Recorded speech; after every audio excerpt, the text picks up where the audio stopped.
All right. Thank you, Starting the Lord. Thank recording. you for today. It is the 21st of April, and we're carrying Okay, on well, with we'll our. get started. I'm introducing Zara. Okay. Okay. And good morning, Zara. Thanks for coming on. It's great to have you with us. Looking forward to your presentation. And Sarah and I met Zara at a presentation she was doing at the Okanagan Jewish Community Center back on March 29th. And she lives in Vancouver, but she was booked that day in Kelowna here to do the presentation. And she works for an organization called Stand With Us Canada. She's the campus manager of high schools and colleges for Western Canada. But I'll let Zara say more about that in her presentation. But I also just want to thank Mark. He was the one that sent us a connection for the event announcement. And Sarah had actually been praying a week before that for a way to connect with the Okanagan Jewish Community Center. And she hadn't told anyone, but Mark sent us the notice, so that was great. It was an answer to prayer. So Zara, the floor will be yours, and as we mentioned, it'll be about 15 minutes. You can go ahead and launch your presentation on anti-Semitism. And if you could also just briefly share for 1 minute, maybe about a brief outline of your Israel 101 presentation, just the highlights, a few, and also just maybe about how you got involved in this. That would be great too. Thanks. So Zara, uh, Jean, turn it over to you. This is our Yeah, group. thank Awesome, you so Zara. much. Go for it. Thank you so much for joining. And by the way, if you need to screen share, you just at the bottom it says share. Amazing. I will in just a moment. Thank you so much for having me. Hello, everybody. My name is Zara Nybo. I work, yes, as he said, in the campus and high school department here at Stand With Us Canada. So I get to work with youth, non-Jewish and Jewish youth across Western Canada between the age of about 15 to 30 who are engaged in combating anti-Semitism and standing up for Israel in their schools. It's such an honor to do this as someone myself who's not Jewish.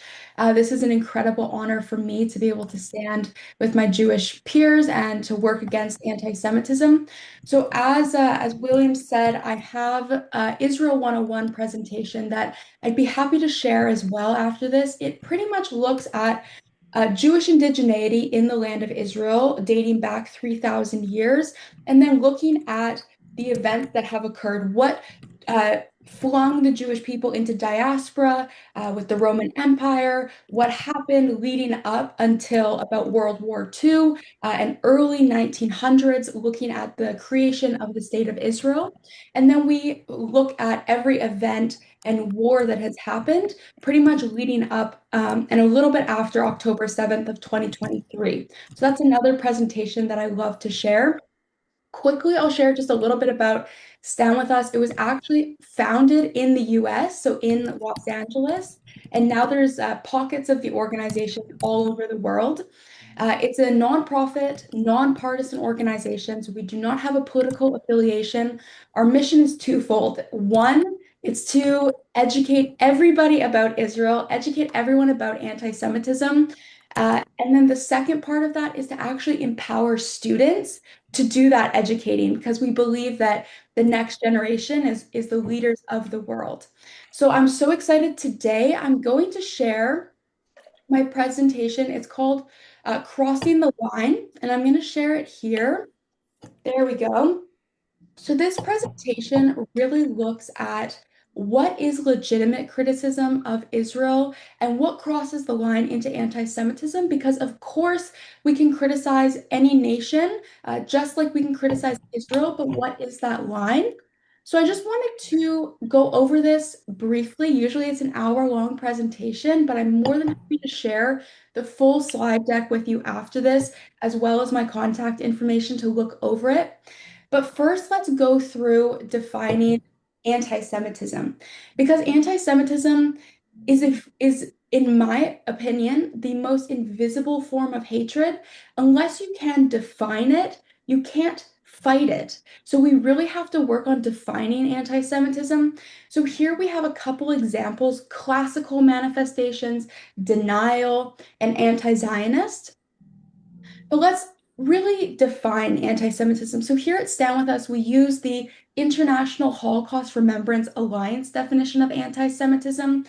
The reason why we use IRA, the acronym IRA, is because it is a non-legally binding working definition. And because I just mentioned that anti-Semitism takes so many different forms, it really morphs and adapts with the centuries that it evolves in, that we need to have a working definition in order to really fight anti-Semitism. So I'll read here the IRA definition of anti-Semitism, and it goes as such. Anti-Semitism is a certain perception of Jews which may be expressed as hatred towards Jews, rhetorical and physical manifestations of anti-Semitism being directed towards Jewish or non-Jewish individuals and or their property, and towards Jewish community institutions and religious facilities.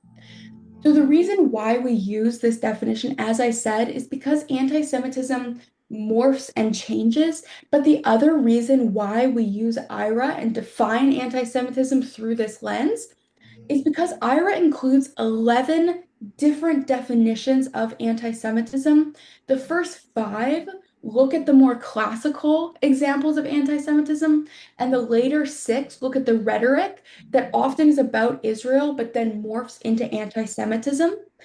And that's such an important key aspect of IRA. And this is IRA has been adopted by the US State Department as well as adopted by the Canadian government. So here I live in Canada. This is the complete definition of anti-Semitism that we use when fighting anti-Semitism in our court system. But let's look at these actual examples. I'm not going to dive into every single one, but I do want to lay out how anti-Semitism shows up. So we have stereotyping, right? Making dehumanizing or demonizing allegations against Jews. This could look at some of the bigger, conspiracies that Jews run the banks, Jews control the media. This could also look at manifestations of physicalities, right? Stereotyping all Jewish people as having a big nose. We can also look at harming Jews, right? So, of course, blatantly calling or aiding or justifying the killing of Jewish people. Symbols and images, right? Using images that are associated with classical anti-Semitism, and we'll look at one of those images coming up. And then scapegoating, right? Accusing Jews as a whole people group being responsible for wrongdoing that may have been committed by a single Jewish person, but really lumping all Jewish people in with that. And then, of course, a big one that we often unfortunately see right now is Holocaust denial. There's some very scary statistics about those who think that the Holocaust was a hoax. And it's really important that when we're discussing anti-Semitism, we're basing it in real life examples, such as the Holocaust. But let's look at a couple of the rhetorical manifestations of anti-Semitism. We're going to discuss double standards coming up, so I'll leave that. But we're going to look at Zionism equaling racism, right? If we deny the Jewish people the same right to self-determination afforded to others by claiming the existence of Israel, it is a racist endeavor that's therefore erasing the legitimacy of Zionism. Israel equaling Nazis. We can see drawing that comparison. Israel equals all Jews and Jewish loyalty. They sometimes go together. So this one meaning even if you have a Jewish person who is born in Canada, born in America, has never traveled to Israel, does not hold Israeli citizenship, sometimes those Jewish people outside of Israel are held collectively responsible for what's happening in Israel, as well as the fact often those who are Jewish American or Jewish Canadian are accused of being more loyal to Israel than their countries that they were born in and hold citizenship in. So these are different forms of anti-Semitism. And I wanted to just give a very broad overview of the 11 different IRA definitions here. But I want to define another term quickly, and that is Zionism. So I'm sure a lot of us have heard of Zionism. Some of us may consider ourselves Zionists. You may have heard of Zionism in a negative context as well. And it's really important that we all use the same definition or have the idea of what Zionism is. So Zionism represents, this is our definition at Stand With Us Canada. So Zionism represents the Jewish people's unbreakable bond and age-old desire to be free in their ancestral home. And on a political level, Zionism is a liberation movement that really supports Jewish people's self-determination in the land of Israel. And so, for most Jews, with just a little bit of context, most Jews around the world consider themselves be Zionist because the Zionist movement and Israel form such an integral part of Jewish identity. Uh, as well, we know, I'm sure most of us here know that the land of Israel is the birthplace of the Jewish ethnic identity, as well as the language, right? Hebrew and culture and the religion, Judaism, where Jews have maintained a very consistent presence in the land of Judea, now the land of Israel, for over 3,000 years. So this plays a very important part of Jewish identity.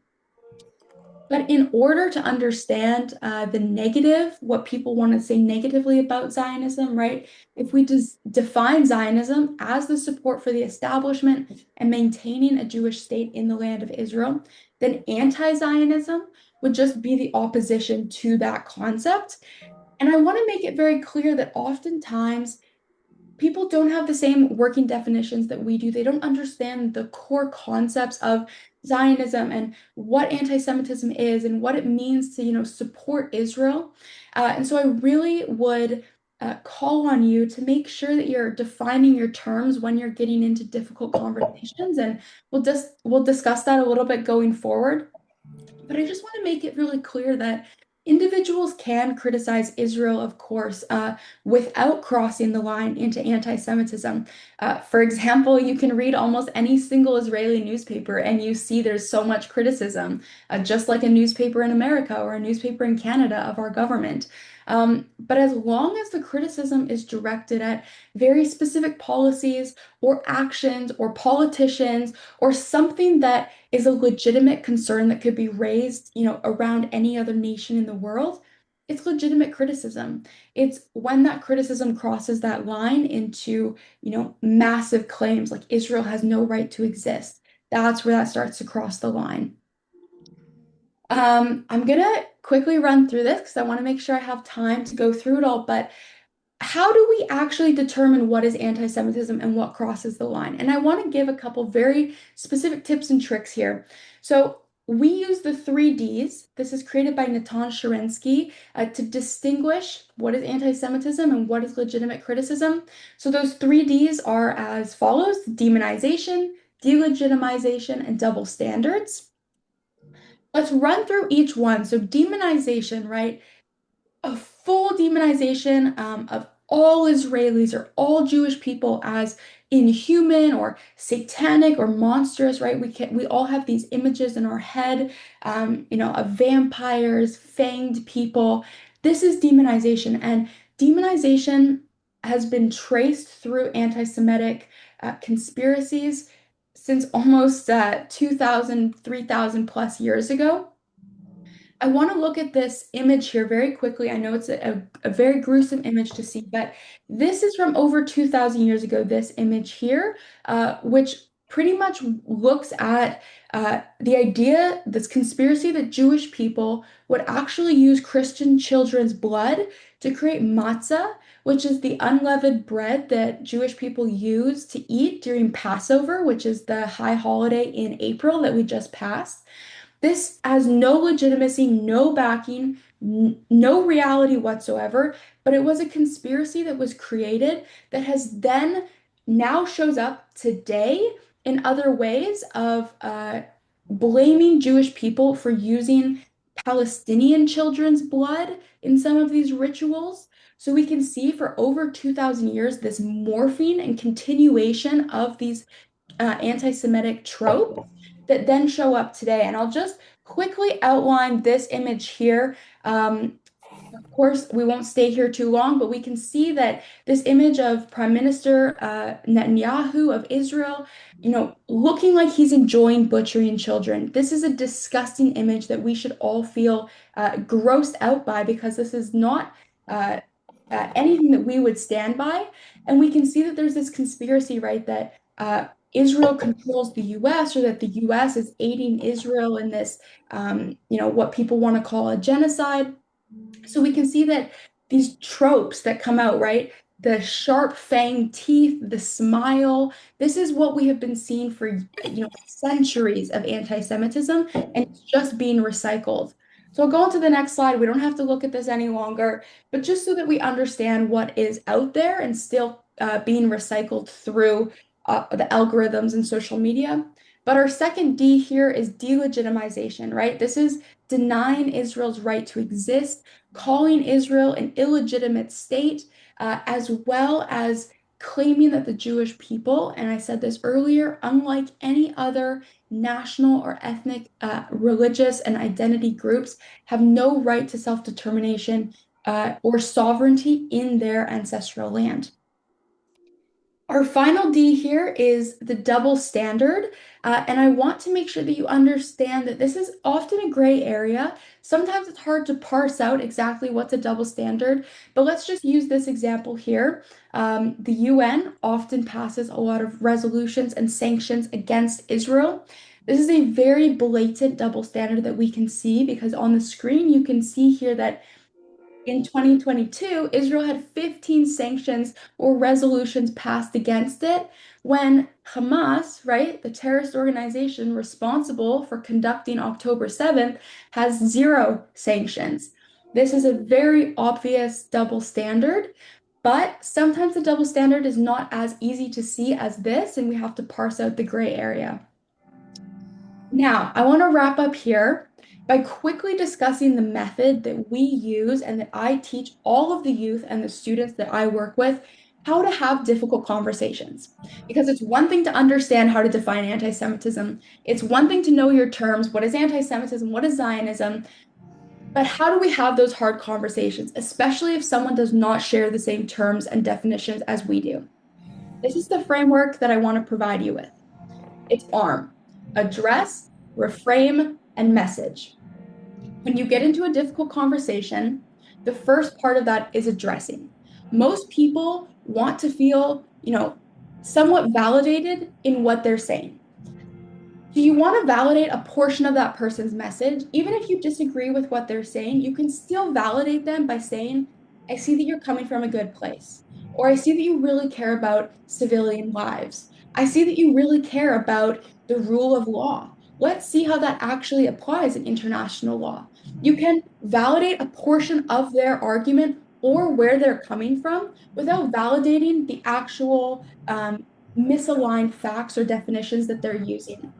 The second portion of this is reframe, right? A lot of the times we want to attack or yell, and that's not very conducive to a long-standing friendship or conversation because at the end of the day, you want people to feel like they can come back and talk to you because you're a safe place to have these hard conversations. You want to reframe it, right? Address something, keep it positive, reframe. Take what they're saying, and if you have the definitions, the statistics, maybe you have a fact or two to back up what you're saying, reframe it and then pass it back to them and keep that conversation going, right? It's like a tennis match. You're passing that ball back and forth. And that third component is message, right?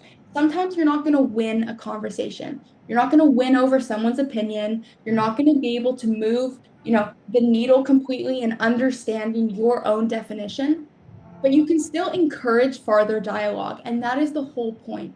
We need to be conversing with each other and helping each other learn.